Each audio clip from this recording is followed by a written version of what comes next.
প্রতিদিন দোয়াটি একবার পাঠ করবেন, ওই দিন আপনি ইচ্ছা করলেও কোনো পাপ করতে পারবেন না। এই দোয়াটি নবীজি আমাদেরকে শিখিয়েছেন। সহিহ হাদিসের মধ্যে এই দোয়াটি আসছে। নবীজি বলছে, শয়তান তোমাদের প্রকাশ্য শত্রু, শয়তান তোমাদেরকে যে কোনোভাবে ধোঁকা দিয়ে বোকা বানিয়ে সে তোমাদেরকে জাহান্নামে নিয়ে যাবে। এটা আল্লাহর সাথে শয়তান চ্যালেঞ্জ করে দুনিয়াতে আসছে।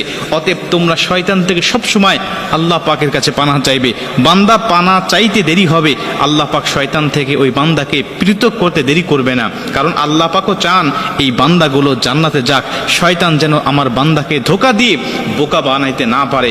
এজন্য আপনি এই দোয়াটি পাঠ করবেন। আবু দাউদ শরীফের বর্ণনায় হযরত আমর ইবনে আস রাদিয়াল্লাহু তাআলা আনহু হাদিসটা বর্ণনা করেছেন। তিনি বলছেন, নবীজি আমাদেরকে এই দোয়াটি শিখিয়েছেন আর বলেছেন, তোমরা এই দোয়াটি প্রত্যেকটা দিন যদি একবার করেও পাঠ করতে পারো, তাহলে আল্লাহ পাক ওই দিনের জন্য, ওই দিন এবং ওই রাত 24 ঘন্টার জন্য আল্লাহ তোমাদেরকে শয়তান থেকে পৃথক করে দিবে।